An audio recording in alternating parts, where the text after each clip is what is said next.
Hari demi hari, waktu demi waktu berjalan. Umur kita terbatas dan semua terhitung hisabnya di sisi Allah Subhanahu wa taala. Umur kita sejak kita dilahirkan sampai akan meninggal dunia sudah semua ditentukan oleh Allah Subhanahu wa taala. Di antaranya rezeki. Malah rezeki itu salah satu rahasia Allah Subhanahu wa taala, dan Allah Subhanahu wa taala sendiri yang mengaturkan rezeki manusia. Bukan hanya rezeki manusia, bahkan seluruh makhluk Allah di muka bumi. Wa ma min dabbatin fil ardi illa 'ala Allahi rizquha.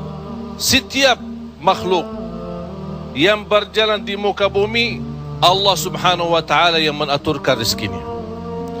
Walaupun rezeki kita sudah ditentukan oleh Allah, tapi sebagaimana kata Amirul Mukminin Umar bin Al-Khattab radhiyallahu anhu, "Innas samaa'a la tumtiru dhahaba."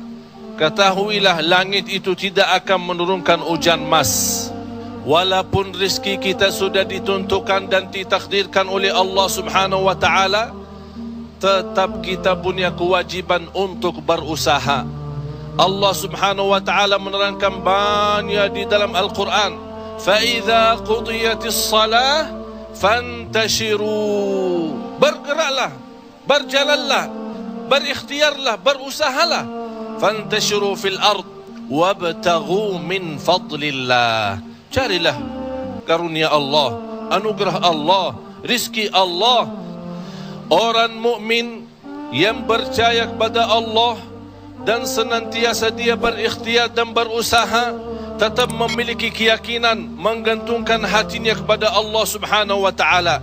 Itu yang namanya tawakkal qalbu. Bukan hanya tawakal usaha, bukan hanya kita percaya kepada kemampuan diri kita atau kita percaya kepada kecerdasan kita, tapi tetap kita senantiasa memohon pertolongan Allah Subhanahu wa taala. Dan segala amalan itu tergantung niat. Innamal a'malu binniyat wa innama likulli imri'in ma nawa. Kita punya amal, tapi sebelum kita beramal, sebelum kita berusaha, sebelum kita berikhtiar, tolong Bapak Ibu jangan lupa nawaitu. Saat kita mencari nafkah dan rezeki, nawaitu dia untuk apa? Jadikan rezeki itu adalah jembatan yang membawa kita mendapatkan ridha Allah, jembatan membawa kita masuk surga Allah. Itulah nawaitu. Hal-hal kecil dengan nawaitu bisa menjadi besar di sisi Allah Subhanahu wa taala. Ada orang nawaitu dia mencari nafkah dan rezeki, begitu dia mendapatkan rezekinya, dia nawaitu untuk memenuhi hak-haknya, kewajibannya terhadap istrinya, kewajiban terhadap anaknya. Sampai Rasul bersabda, sampai seorang suami suapin istrinya diberikan pahala sedekah. Coba bayangkan, berarti nawaitu itu sangat berarti. Oleh karena itu Bapak Ibu jangan tinggalkan nawaitu. Di mana Anda berada, apa urusannya, mau kemana, tolong dihadirkan nawaitu. Karena dengan niat, disitulah akan kita sama-sama mendapatkan petunjuk Allah Subhanahu wa ta'ala. Semoga senantiasa kita dalam ikhtiar dan usaha kita, selalu kita menambah keyakinan dan kepercayaan kita kepada Allah Subhanahu wa ta'ala.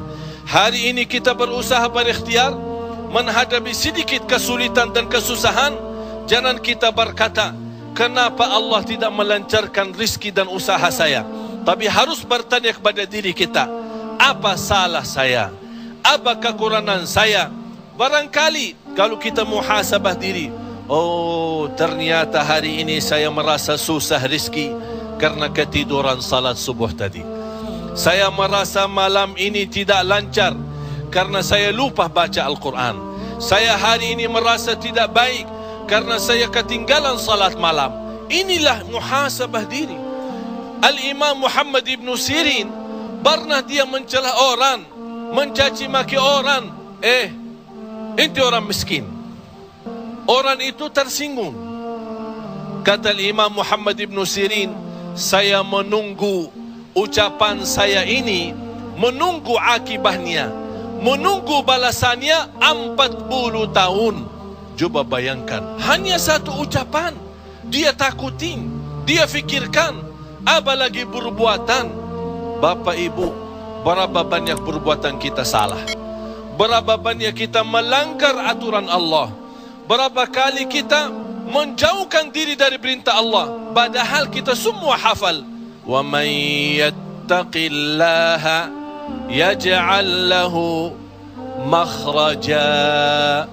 Barang siapa yang takwa kepada Allah, akan Allah jaminkan diberikan jalan keluar dari segala kesusahan, dari segala kesempitan.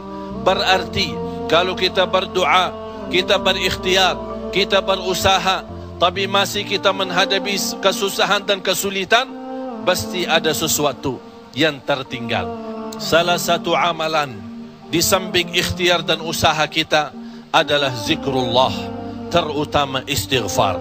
Karena termasuk istighfar adalah salah satu kunci mendatangkan rezeki.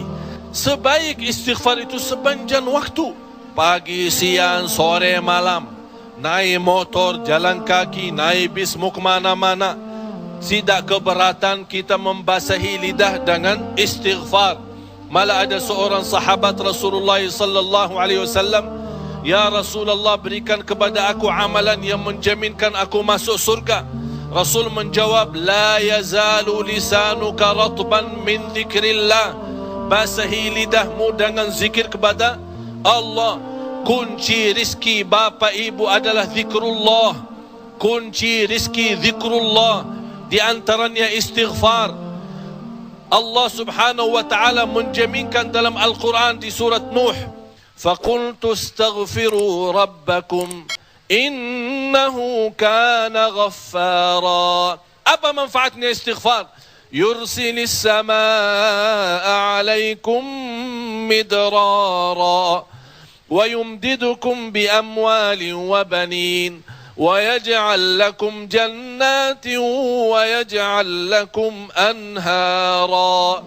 Dengan istighfar terjamin keturunan.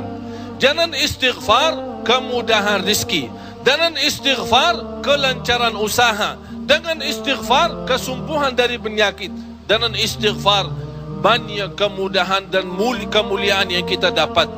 Kalau memang ingin ditambah rezeki kita, kalau belum sempat haji, kita ingin berhaji.